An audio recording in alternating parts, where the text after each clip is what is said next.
بسم اللہ الرحمن الرحیم۔ سورہ فیل کا ابتدائی حصہ جو ہم نے پچھلے ہفتے پڑھا تھا اس کی ریکارڈنگ میں کچھ گڑبڑ ہو گئی تھی، تو وہ ابتدائی حصہ میں ذرا مختصر لفظوں میں دہرا دیتا ہوں۔ پوری ڈیٹیل کے ساتھ تو وقت کافی خرچ ہو جائے گا، آگے بھی ہم نے جانا ہے۔ بعض لوگوں تک اس کی آڈیو صحیح نہیں پہنچی، بعض لوگوں نے تو ہینڈ فری لگا کے کچھ کھینچا تانی کر کے گزارا چلا لیا ہے، تو ایک دفعہ میں اس کے خلاصے کے طور پر اس کو دوبارہ بیان کر دیتا ہوں۔ رسول اللہ صلی اللہ علیہ وسلم جس سال پیدا ہوئے 570 عیسوی، حضرت عیسیٰ علیہ السلام کے آسمان پہ اٹھائے جانے کے 570 سال کے بعد، تو 570 عیسوی میں ہی آپ صلی اللہ علیہ وسلم کی پیدائش سے پہلے یمن کا بادشاہ تھا ابرہہ، جس کا پوتا ہے نجاشی، جو رسول اللہ صلی اللہ علیہ وسلم کے دور میں جس نے اسلام قبول کیا۔ یمن میں عیسائیوں کی بڑی مضبوط حکومت تھی، اور عیسائیوں کے ہاں حج بھی ہوتا تھا، مگر بیت اللہ کی طرف لوگ بہت کثرت سے آتے تھے۔ تو ابرہہ جو عیسائیوں کا بادشاہ تھا، اس کو عربوں سے حسد پیدا ہوا کہ یہ کیا ہو رہا ہے کہ پوری دنیا بیت اللہ جاتی ہے، جہاں نہ گھاس نہ کوئی زراعت، کچھ بھی نہیں ہے وہاں، تو لیکن ساری دنیا وہاں دوڑی چلی جا رہی ہے ریگستانوں میں۔ عرب کے بدو ہیں جن کے پاس تعلیم بھی نہیں ہے، اسے حسد پیدا ہوا، جیلیسی۔ تو اس نے کیا کیا، اس نے کہا میں بھی ایک ایسا عبادت خانہ بنواؤں گا جہاں لوگ اسی طرح آئیں گے جیسے بیت اللہ جاتے ہیں۔ اس نے بڑے ہیرے جواہرات اور سونے چاندی اور بڑا پیسہ خرچ کر کے ایک بہت پرکشش عمارت بنائی۔ جبکہ یہ جو بیت اللہ ہے نا، یہ تو آج تو پھر بھی اس میں کنسٹرکشن کا بہت کام ہو چکا ہے، اس زمانے میں تو بالکل سادہ، نیچے جو فرش تھا نا، آج سے 150-200 سال پہلے تک وہ مٹی کا تھا۔ بیت اللہ میں بارش ہوتی تھی تو کیچڑ سے بھر جاتا تھا وہ، اور بیت اللہ کی دیواریں وہ گارے کی۔ ایسا بھی ہوتا تھا جب بارش ہوتی تھی تو مقام ابراہیم بارش کے پانی میں بہہ کے کہیں اور چلا جاتا تھا، اسے اٹھا کے لا کے واپس اپنی جگہ پہ فٹ کرتے تھے، ایسا سادہ۔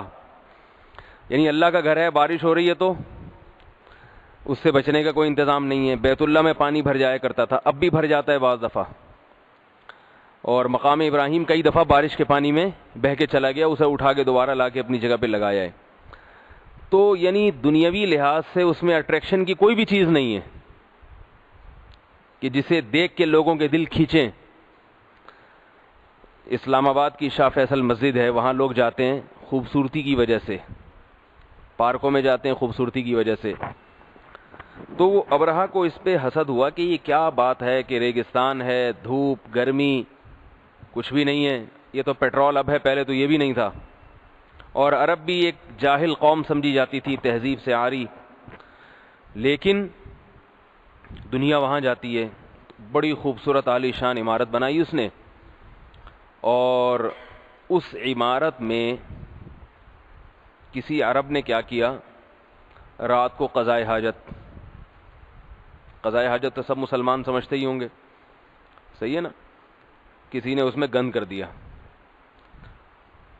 تو وہ اس کو بڑا غصہ آیا کہ یہ کیا ہے۔ تو اب اس کو یہ خیال پیدا ہوا کہ یہ جو بیت اللہ ہے نا، 4 دیواری، اس کو میں گرا کے چھوڑوں گا، کیونکہ جب تک یہ ہے میرا حج چل نہیں سکتا، لوگ میری طرف آ نہیں سکتے۔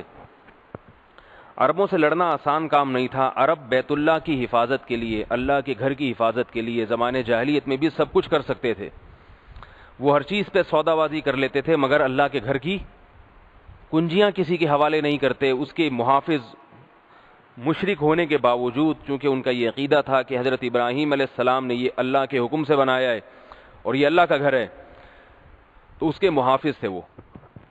تو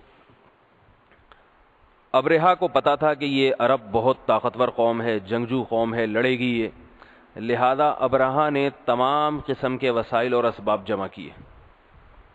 اس نے کہا اتنی طاقت لے کر جاؤ کہ عرب اس کا مقابلہ نہ کر سکیں۔ اور ہاتھی ایک ایسا جانور ہے جو عرب میں نایاب تھا، نظر نہیں آتا تھا عربوں کو۔ ایک تو ہاتھی ویسے ہی بہت بڑا ہوتا ہے، وہ جس نے نہ دیکھا ہو نا ہاتھی، اس کے لیے تو ایک بلا ہے وہ. تو سینکڑوں ہاتھیوں کو لے کر اس نے عرب پہ حملہ کرنے کے ارادے سے وہ یمن سے چلا. آپ نقشے میں دیکھ سکتے ہیں یمن سے پیچھے ساؤتھ افریقہ ہے، یعنی یہ بارڈر ملتے ہیں ان کے آپس میں. ایتھوپیا جو نجاشی جہاں کا بادشاہ تھا جسے حبشہ کہا جاتا تھا. تو جب یہ آیا ہے تو عبد المطلب کو پتہ چلا، صنعاء کے مقام پر اس نے قیام کیا. عبد المطلب جو رسول اللہ صلی اللہ علیہ وسلم کے دادا تھے، ان کو جا کے اطلاع دی گئی. آپ نے مخبر بھیجے، لوگوں کو بھیجا، تو سب نے آگے بتایا بھئی اتنا بڑا لشکر ہے، اتنے ہاتھی ہیں اور اتنی مخلوق ہے کہ ہم اس کا مقابلہ نہیں کر سکتے. ابرہہ نے آتے ہی اپنا روب جمانے کے لیے سب سے پہلے کیا کیا، کچھ تھوڑی سی لوٹ مار بھی شروع کر دی اس نے. عبد المطلب کے 200 اونٹ وہ لے گیا، شبخون مارا اور حملہ کیا اور 200 اونٹ بھی لے گیا. اب عبد المطلب نے لوگوں سے کہا کہ بھئی یہ اتنا بڑا لشکر ہے، اس کی حفاظت ہمارے بس میں نہیں ہے، ناممکن ہے، لہذا یہ اللہ پہ چھوڑ دو. جس کا گھر ہے وہ اپنے گھر کی خود حفاظت کرے گا. اب ہوا یہ کہ ابرہہ نے بلایا کہ بھئی عرب کے جو بڑے ہیں، جو بیت اللہ کی کنجیاں جس کے پاس ہیں، جو رکھوالے ہیں، متولی ہیں، وہ میرے پاس آئیں بات چیت کے لیے. اور اس نے پہلے پیغام دلوا دیا کہ میرا مقصد عربوں سے لڑائی نہیں ہے اور عربوں کا علاقہ چھیننا مقصد نہیں ہے، کیونکہ اسے پتا تھا جنگ پھر بہت زیادہ سخت ہو جائے گی. میں صرف بیت اللہ کو گرانے آیا ہوں. تو عبد المطلب کو اس نے بلایا. عبد المطلب جب اس کے پاس گیا تو وہ ابرہہ تخت پہ بیٹھا ہوا تھا. عبد المطلب بہت خوبصورت انسان تھے، ابراہیم علیہ السلام کی اولاد میں تھے، ظاہر ہے خوبصورت ہوں گے، اور مردانہ وجاہت بہت تھی، چہرے پہ شرافت اور عزت کے آثار. تو یہ ابرہہ اپنے تخت سے اٹھا ہے اور بڑے پرتپاک طریقے سے ان سے ملا، ان کو بڑی عزت کے ساتھ اپنے ساتھ تخت پہ بٹھایا اور کہا کہ آپ کیوں آئے ہیں؟ عبد المطلب نے کہا کہ میں اپنے 200 اونٹ چھڑوانے کے لیے تمہارے پاس آیا ہوں. اچھا، پہلے یہ پیشکش بھی کی کہ ہم تمہیں بہت زیادہ مال و اسباب دیں گے. کہا جاتا ہے کہ بنو تہامہ کے 1/3 مال تمہیں ہم دے دیں گے، تم بیت اللہ کو نہ گراؤ. یہ پہلے پیشکش ہو چکی تھی، لیکن ابرہہ نے اس پیشکش کو رد کر دیا. تو اس نے عبد المطلب سے پوچھا اب تمہارا مطالبہ کیا ہے؟ عبد المطلب نے کہا میرا مطالبہ یہ، میرے 200 اونٹ میرے حوالے کر دو. ابرہہ حیران ہوا کہ جو تمہارے باپ دادا کا دین ہے، بیت اللہ جس کی عبادت کرتے ہو، اس کی بات نہیں کر رہے اور اپنے اونٹوں کی بات کر رہے ہو. عبد المطلب نے کہا کہ اونٹ میرے ہیں اور یہ بیت اللہ جو اللہ کا گھر ہے یہ کس کا ہے؟ یہ اللہ کا ہے، اس کی حفاظت وہ خود کرے گا. یہ کہا اور ابرہہ نے چھوڑ دیا، اس کے اونٹ عبد المطلب کے حوالے کر دیے. پھر ابرہہ آگے بڑھا ہے تو عرب کے جتنے قبائل تھے، قریش سمیت یہ سارے پہاڑوں پہ چڑھ گئے دیکھنے کے لیے کہ اللہ اپنے گھر کی حفاظت کیسے کرتا ہے،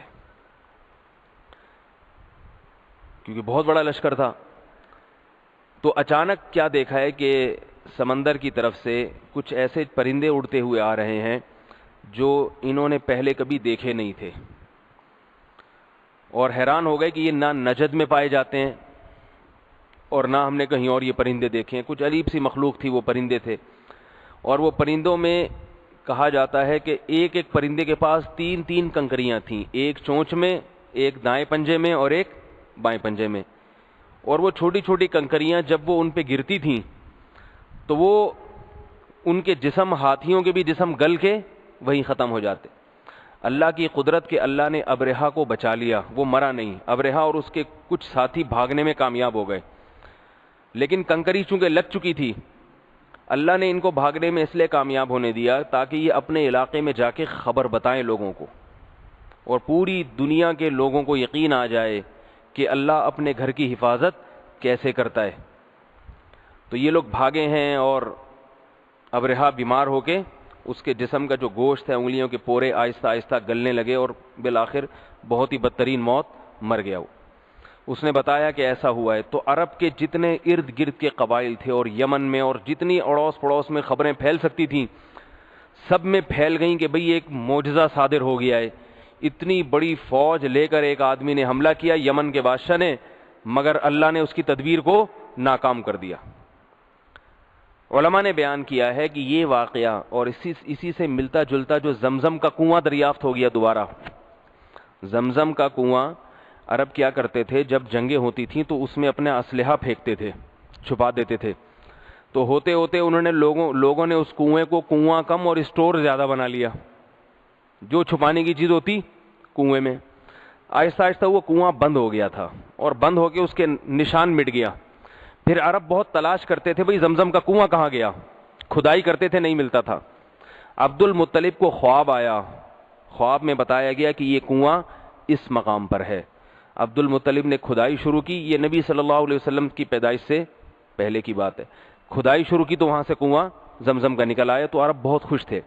تو علماء نے لکھا ہے کہ یہ جو فیل کا واقعہ ہے، ابرہہ کا واقعہ ہے، اسی طرح زمزم کے کنویں کا دوبارہ دریافت ہو جانا، یہ در حقیقت رسول اللہ صلی اللہ علیہ وسلم کو دنیا میں لانے کی تیاریاں ہو رہی تھیں، کیونکہ ایسے نبی نے آنا ہے دنیا میں جو سارے انسانوں کے نبی ہوں گے۔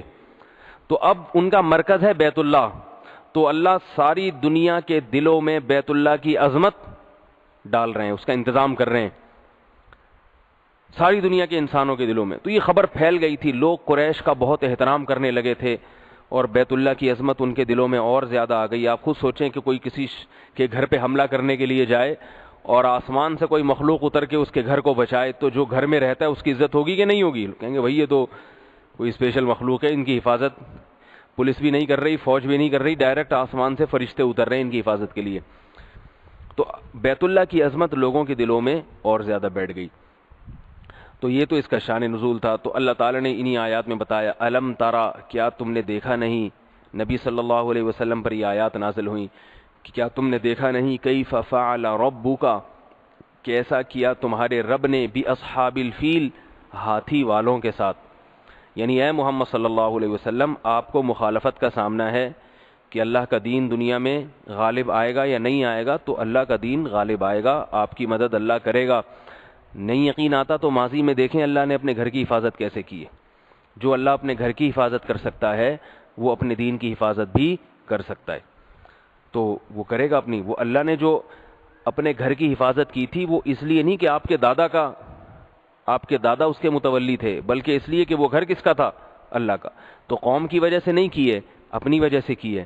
تو آپ کی قوم آپ کی مخالفت کر رہی ہے، تو یہاں بھی اللہ آپ کی قوم کا ساتھ نہیں دے گا، اپنے دین کا ساتھ دے گا، اور ان لوگوں کا ساتھ دے گا جو اللہ کے دین کی طاقت اور تائید کا ذریعہ اور سبب بن رہے ہیں۔ سمجھ رہے ہیں بات کو کہ نہیں سمجھ رہے؟ الم تارا، یہ تارا کا لفظ ایک بہت اہم لفظ ہے، اس کو میں دوبارہ بتا دیتا ہوں کیونکہ یہ قرآن مجید میں بہت استعمال ہوتا ہے، اس کو ذرا اچھی طرح سے سمجھ لیں آپ لوگ۔ پہلے بھی سمجھا چکا ہوں، میرا خیال ہے نہیں آیا ہوگا سمجھ میں۔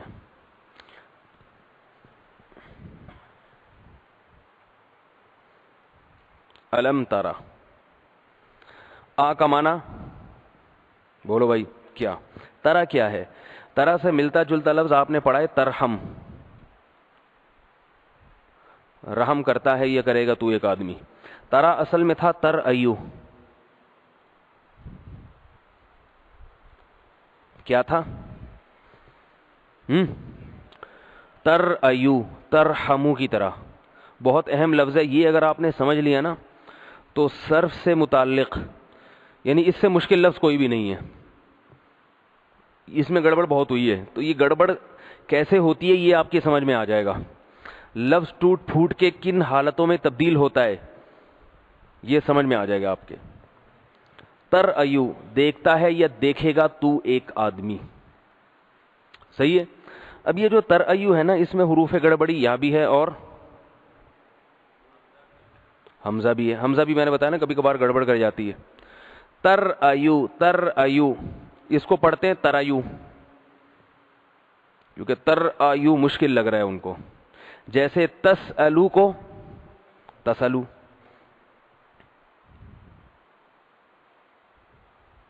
تسلو پڑھتے ہیں، اصل میں تھا تسالو۔ آپ نے قرآن میں دیکھا ہوگا سل بنی اسرائیل کم آتیناہم، یہ سل کیا تھا؟ یہ ہوتا یہ تسلو میں جب امر بنائیں کہ تا کو حذف کریں گے تو سلو، اور آخر میں لام کو ساکن تو سل، سل بنی اسرائیل، بنی اسرائیل سے پوچھو. اصل میں لفظ تھا اسأل. اصل میں کیا تھا؟ اسأل. اسأل بھی قرآن میں استعمال ہوا ہے. فاسألوا، فاسألوا اہل الذکر، یعنی اسألوا اہل الذکر ان کنتم لا تعلمون. نہیں آئے تو وہی حساب فارمولہ آپ کو پہلے بتایا. جو بات سمجھ میں نہ آئے اس کے لیے ایک فارمولہ آپ لوگوں کو پہلے بتا چکا ہوں. وہ کیا فارمولہ ہے؟ جلدی بتائیں. اور بہت ساری باتیں انہی میں ڈالنا. ترایو دیکھتا ہے، ویکھدا ہے یا ویکھے گا؟ پنجابی میں کیا کہیں گے؟ ویکھدا ہے. وہ ایک پنجابی خاتون گئیں اپنے بچے کو لے کر. ڈاکٹر کو پنجابی نہیں آتی تھی، انگلش آتی تھی. تو وہ کہنے لگی کہ یہ بہت بچہ روتا ہے اور یہ ہے وغیرہ وغیرہ. تو اس نے کہا انگلش میں بتایا، میری سمجھ میں نہیں آ رہا. تو اس نے کہا ڈاکٹر صاحب کی اکھوں سارا دن ویپدا ہی ویپدا ہے، ویپدا ہی ویپدا ہے، نہ سلیپدا ہے نہ ایٹدا ہے، ویپدا ہی ویپدا ہے. سمجھ میں نہیں آ رہی بات؟ نہ سلیپدا ہے نہ ایٹدا ہے، ویپدا ہی ویپدا ہے. یہ تو سمجھ میں آ جانا چاہیے، لطیفہ ہے یہ سبق کا حصہ نہیں. ترایو اس سے کیا بن گیا؟ ترایو. اب یہ حروف گڑبڑی ہے تو ترایو. جیسے میں نے بتایا دعوا کو دعا، رما یا کو رما، تو ترایو کو ترا. ترایو کو کیا کرتے ہیں؟ ترا. ایک طریقہ تو یہ ہے ترا بنانے کا، یہ کھڑا زبر لگا دیا ہم نے ترا. ایک طریقہ یہ ترایو سے تر آ کر دیں، تر آ. پھر حمزہ کی حرکت پیچھے لے جائیں، حمزہ کو غائب، تر آ سے ترا. یعنی یوں بنا لیں، یوں بنا لیں، بننا یہ چاہیے ترا. اب آپ کو میں نے اہدنا الصراط المستقیم میں بتایا تھا، اہدی اصل میں اہدی تھا، تہدیو سے بنایا نا، تہدیو. امر جب ہم بناتے ہیں تو آخر حرف کو ساکن کر دیتے ہیں. کرتے ہیں کہ نہیں کرتے؟ آخر میں پہلے سے ساکن حرف ہے تو اب ساکن بنانے کے لیے اس کو حذف کر دیں گے، غائب کر دیں گے. اب ترا میں جب ہم لم داخل کریں گے، لم کا کام ہے جزم دینا، تو ترا میں پہلے سے ہی ساکن لفظ ہے، یعنی زبر زیر پیش تو ہے نہیں، تو ہم نے یا کو ہی گرا دیا، تو کیا بن گیا؟ ترا. الم ترا، کیا دیکھا نہیں تو نے؟ اچھا اس کا آرڈر پتہ ہے کیا آئے گا؟ امر. بڑا زبردست امر آتا ہے اس کا. مضارع اس کا کیا بن گیا؟ ترا. امر بناتے ہوئے تا کو حذف کر دیں گے اور آخر کو ساکن، آخر پہلے سے ساکن، اس کو غائب کر دیا تو کیا بن جائے گا؟ را. را کمانا دیکھو، را. اعبد کی طرح ہے، اعبد. ارحم کی طرح ہے. قرآن میں آتا ہے وقینا عذاب النار، وقینا.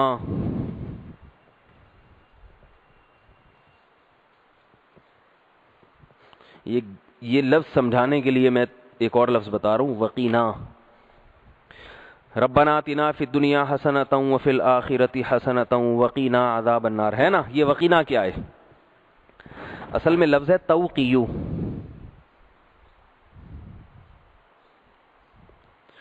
اس کا مصدر آتا ہے وقایا. وقایا کا معنی بچانا. وقایا کا معنی کیا ہے؟ بچانا. اردو میں نہیں استعمال ہوتا یہ لفظ.